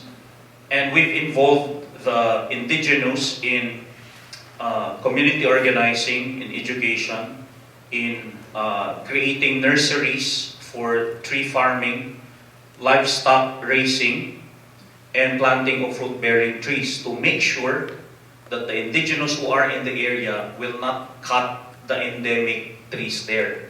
Because if they don't have livelihood, they will continue to cut the endemic trees and sell it downstream in the city. So it's very important that the indigenous in the area are taught how to fend for themselves. And another bad experience we have with funding agencies, they go and give 6 months support of food, which in a sense is making the indigenous people dependent on external funding. Okay. Maybe the software. Yeah, I will take it up from where you stop, Randy. I am very fascinated by the work of Estelle, The Tyranny of Experts, which followed up on his previous book, where he makes a distinction between planners and searchers. I think I am a bit uncomfortable with planners, especially when it comes to economic theories and praxis. Because, this year, the Millennium Development Goals, this is the year when people were expecting that we would have reached a certain milestone with regard to climate change, education and all that. In the 90s, it was education for all by the year 2000, health for all by the year 2000. So I don't know the statistics people really call forth when they formulate these global benchmarks and systems and structures.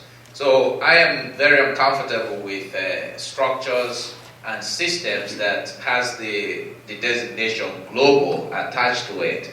But the idea of conversation, which client mentions here, that she came to a realization that the boundaries are shifting on multiple levels through conversation with, even though she doesn't say that, I have not read the book, but that she didn't just come up with theories or proposal, but that it came as a result of conversation. So I think on my own part, I think that one of the very influential books I read in the past is Sigmund Freud's book, Civilization and Its Discontent, where he raises the question about values. Actually, that the fundamental question for humanity today is whether we will allow the systems and structures that we have created to destroy us. So the discourse about economic systems and structures, I think a lot of the writings of Bill Kavanaugh or Michael Bode deals with, especially the one on consumerism, that I am more concerned about values that inform systems and structures. Because, when you do cultural analysis, you find that there is a hidden cultural grammar that undergirds every system and structure. So sometimes, whether it's capitalism, neoliberal capitalism, these are the result of a certain worldview, a certain epistemology, a certain optics at looking at reality. So we should actually be dealing with the kind of ethical standpoint that is driven by consumption, conspicuous consumption. And the other mindset is, again, if I use the work of a Canadian philosopher, Bernard Lonergan, that talks about you have some nice systems that you have, but sometimes you introduce a cycle of decay through a negative value. And then it continues until someone breaks that cycle. So I think, from my experience working, I founded with some Canadians about 10 years ago a charity, Canadian Samaritans for Africa. From that simple experience of completing about 42 projects in 5 countries in Africa, I have come to the conclusion, number one, that indigenous communities have their own rationality. They have a structure of meaning that is embodied in their systems and structures.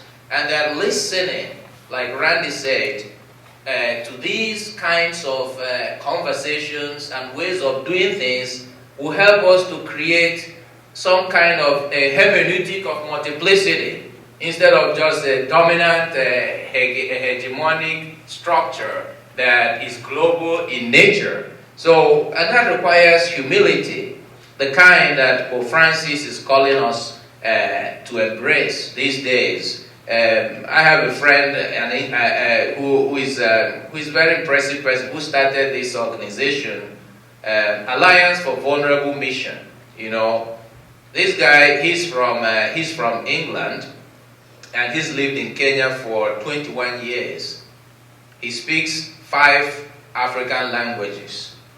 And I might not agree with him on everything, but he says that for the future, what should happen in order to create, especially Christian, the kind of missiology that is required, an integrated missiology for Africa that deals with, poverty, with, social transformation and all that, will require, and is very radical, that the West should not use money to engage Africa. So, he's done something radical. I said to him, I spent a lot of time raising money. You delegitimize what we're doing, and I serve on your international advisory board. So, we've had this battle. But he insists the West should not go not only to Africa, he says also to the global South, that the West should go and see what works for people and become part of it. That is through participatory practices. Then you're able to discover the kind of intimations of great things happening, and then see how you can be part of it. This is also true not only within church mission, but also in international development. The people I call helicopter development experts. They drop down from the helicopter, for photo shoot, and then they go back. We are doing great work in Africa. We are changing lives in Africa. But that indeed, people will ask, what have you succeeded in doing? So I think this approach, humility through vulnerable mission, could also be a starting point. The attitude of searching, not planning. Because through this searching, we're able to see the mysterious ways of providence showing us the path towards the future.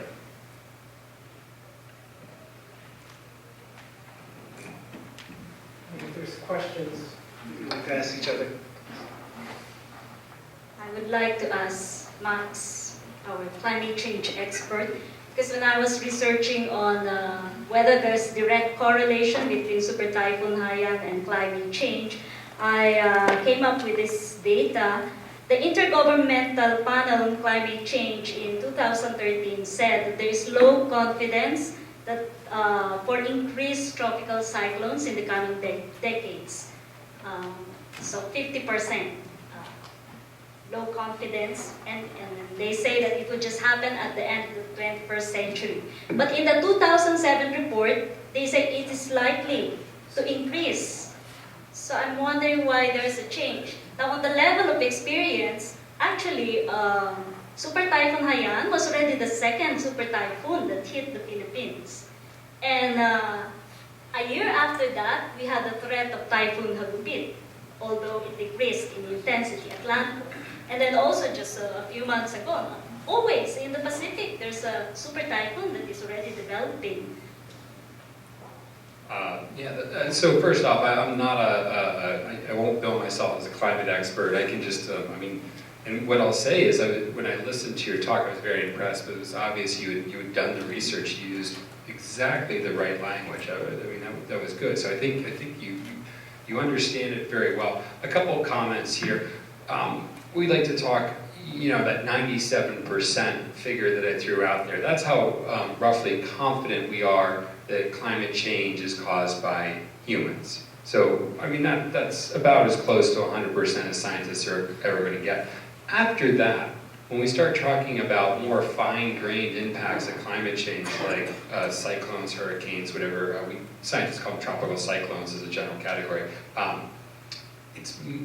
the certainty is much, much lower. And sometimes we think we know things and we end up not knowing them so well. So here's a little context. It was very United States centric. There were a lot of hurricanes that hit, obviously Katrina, but about a series in Florida in the mid-2000s.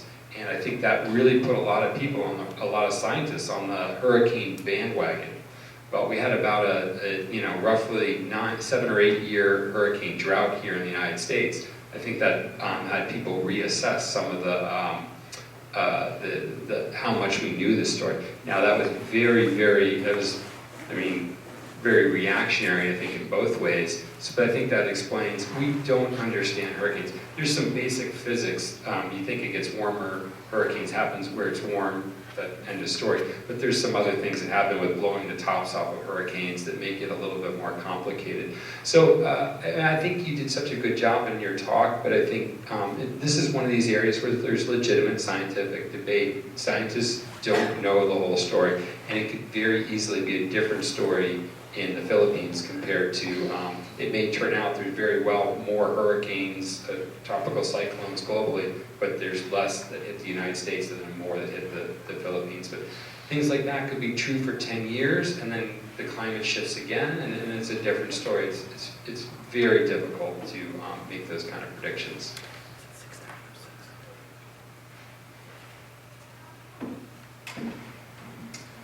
I'd like to, at this time, open it up for questions. Please come to the mic.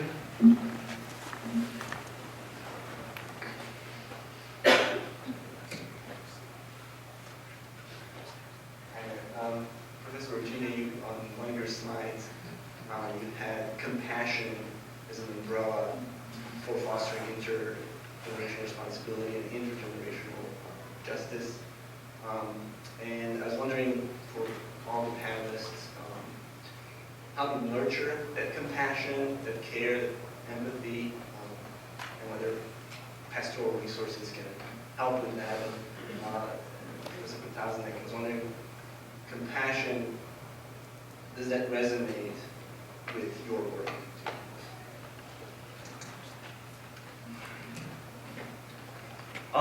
Basically, that slide on compassion, I connect it with intergenerational responsibility. I am very careful not to use sustainability because for us in the Philippines and in our discussions, sustainability seems it's too long-term for us. There might be flooding next week. So for us, it's better to use the word responsibility. And when one is so aware of that responsibility that extends not only with the humans but also with the non-human species, then you develop a certain, in a way, an urgency, a sense of urgency to care for what's there and to care for one another. So in that sense, I'm using compassion in that sense. And what pastoral resources? Two levels. In parishes, but especially in indigenous parishes, we try to listen and communicate with indigenous and make them partners in this endeavor. But the success rate is very low. Why? Because the indigenous, they mistrust us. So even the indigenous among us, they mistrust us because they feel that they have been used by us, fellow Filipinos, no, to get funding and enrich ourselves. So the way I see it, there's a need for trust building on the pastoral level. And we're not always successful in this. No? Sometimes when we go there, they would tell us things that they think we want to hear from them. So even the dances, even the rituals. For example, when we tell them, can you dance for us your ritual on harvest season? They will dance for you. But they feel insulted and disrespected. Why? Because those dances have religious, deep religious meaning for them. And they only perform it when the season comes, not when some lowlander will tell them, dance for us, perform for us. So I think that's, compassion is, for me, is really compatio, to suffer with. And I think that pastoral resource partnership and listening with them and really learning from them.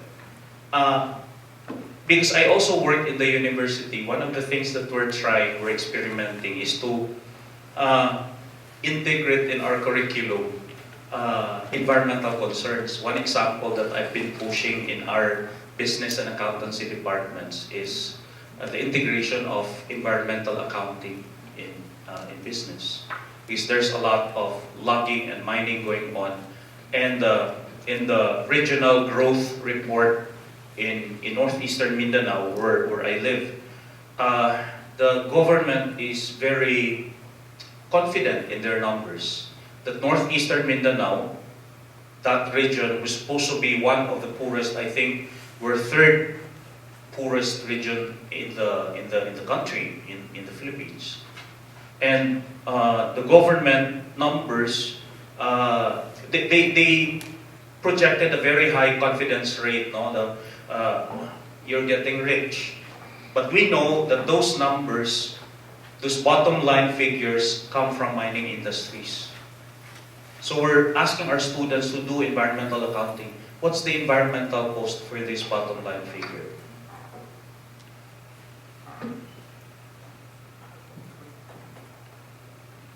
Well, first, I think compassion is developed in the encounter with the suffering other. I think Roland also mentioned that in his paper. Well, in the 70s, we used to send our students for immersion with the pool. I think immersion with those suffering from environmental degradation is very important. So that was also my experience when I went to Tacloban, because I live in Manila, which is quite far from Tacloban. To be there and to talk with the people about what happened was very important for developing compassion. And then secondly, when you yourself experience it, you're a victim. Like in 2009, Typhoon Quechana, locally named Ondoy, poured rain equivalent to 6 months, in 6 hours it poured 1 month rainfall. And so people were caught by surprise. I was in the school of my son, and then, the event was cancelled, so we went home, but then the car could not push through, so we parked the car at the mall at the top, and then we walked, because we thought it's just an ordinary flood. And then the water was already rising until we had to cross two rivers, two creeks. Actually, there I also, well, in relation to what Randy was saying about bioregional awareness, I became aware that I did not know that these creeks existed, because for me that's just a long highway. And then, well, at the second creek we had to hold on to the rope. I think I swam a bit. And then when we reached the subdivision, again, the water was very high. And there were also creeks there. And I'm not familiar which part, no? The creeks are located. It was good that there were some men who came with this bed, the floating bed, and then we just rode on that, and yeah, that was how we got home. But after experiencing that, then I had more sensitivity. I began to be more involved about ecological issues. So maybe that's why also in the Philippines, more and more people are yes, becoming convinced about climate change. No? Because as even the people in Tacloban that I interviewed, they said they cannot predict anymore the weather. You know, the farmers or fisher folks, they just look at the sky and they know what will happen. But now they say, now it's fine, and then later on it will rain, and then it rains in March, which is not a season for rain or typhoons. Yeah, I think that compassion is definitely a core message to bring out there. And so, and compassion, reaching out to the poor, is something that, you know, I go out and talk to parishes, and a lot of people are active in St. Vincent de Paul, etc. And they do enjoy that experience. So with global climate change, it can be a little difficult, right? I mean, it is a little more abstract. In some ways, I want to, you know, bring all the stories that we've heard today in this session. I mean, I think a lot of the people I go and talk to, if they could hear all this, it would help them, get in touch with their compassion. But there's also that danger if you hit them over the head a little bit too hard, if you hit them with too many of these stories, there's research shows it overwhelms them, and then they get to this point where it's sort of like, I give up. You know, I just put it on the list of things. This is particularly true with young people. So compassion is key, but again, it has to be measured, at least in the audience I'm talking to. Any more questions?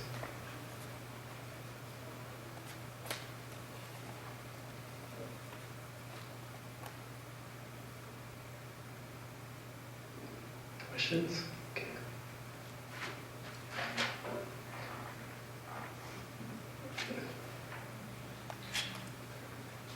Okay.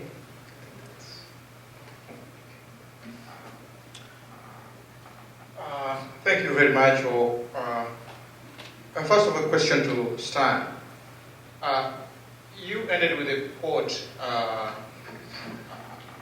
not sure where the quote is from, the last quote, but that has kind of a denial that Africa has contributed. And I wonder why you ended that way. I thought there was a point that you wanted to make, but maybe because of time. So if you could elaborate a little bit, I would be grateful for why you picked that quote as a closing quote. Secondly, Aruma. What a powerful story that is, the story of Aruma. And that's why I wonder what you all think in terms of whether methodologies or hermeneutics. Kind of we are moving back and forth between statistics, 97-point-something% and so forth, and stories and so forth. So as a way forward, what's the role of stories, kind of allowing us to either to inhabit, live within this new world, and what's the role of statistics, and how do we balance that? I don't know what you have seen working in your own work, in your own areas. Just kind of a reflection between stories, statistics, and the balance of that. Thank you. Yeah, thank you, Emmanuel. I think the quote is from the African delegation to the Copenhagen conference on climate change. Why did I conclude with that? Well, I would say one is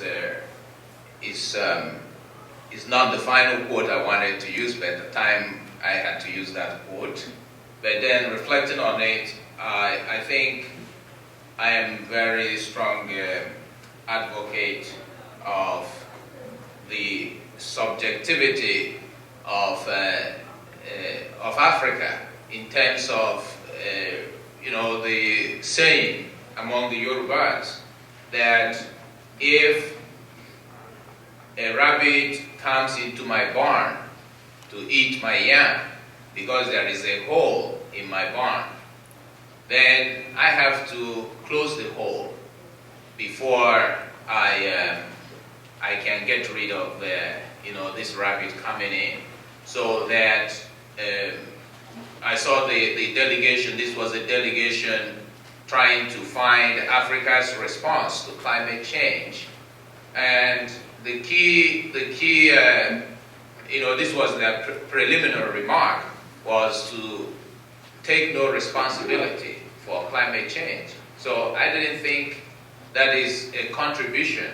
Whereas we also have to be objective in affirming our stand about the fact that not just Africa, the poor, who suffer the greatest consequence of climate change, are the least who contribute to it because of their low carbon footprint. So using them, as a conclusion is also to say that we all are in this together, and playing the blame game does not advance the kind of wisdom of our Huruma, which I thought a delegation to climate change should be able to say, this is what we think as Africans ought to be done, not simply blaming the other. And that takes me to the second, your second question, which I think you do very well, Emmanuel, the idea of a narrative approach to theology. And this is particular with harvesting indigenous knowledge, that many indigenous peoples all over the world have all their stories loaded in their cultural memory, and that sometimes we do not give respect to those indigenous, rich indigenous memory, and that harvesting that requires just going beyond the externally adduced cultural symbols, but rather to again engage the hidden cultural grammar that helps you to understand, if you like, the plausibility structures that reinforce people's lives. Because every society, has these plausibility structures, whether they are explicit in cultural symbols or cultural knowledge, but through narrative you begin to harvest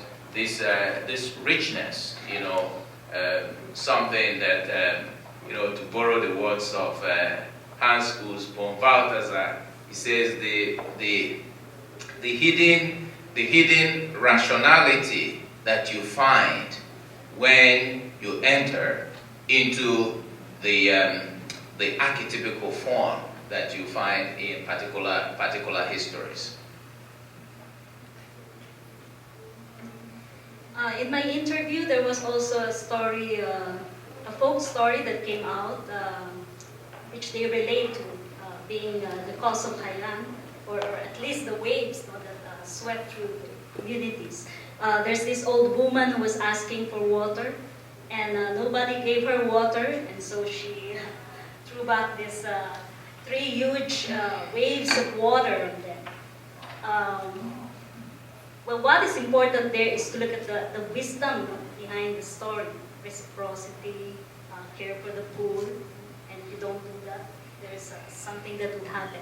And I also asked the people what biblical stories capture their experience. So Noah's Ark, of course, came out, Jesus calming the storm, the Exodus.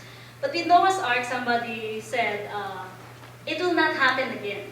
And I thought, oh, that's dangerous. So you have to reinterpret it. No? There are other interpretations of Noah's Ark, the repentance, the conversion, or even in the march in New York, we are all Noah, to relate it to climate change. So it's, yeah, as you said, a matter of hermeneutics. And then, yeah, the church can help in moving people to reinterpret these stories.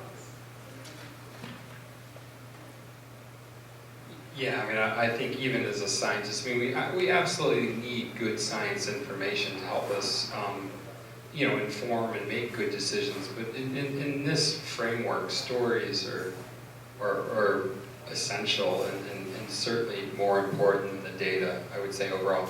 Just don't tell that to my undergraduate students at test time.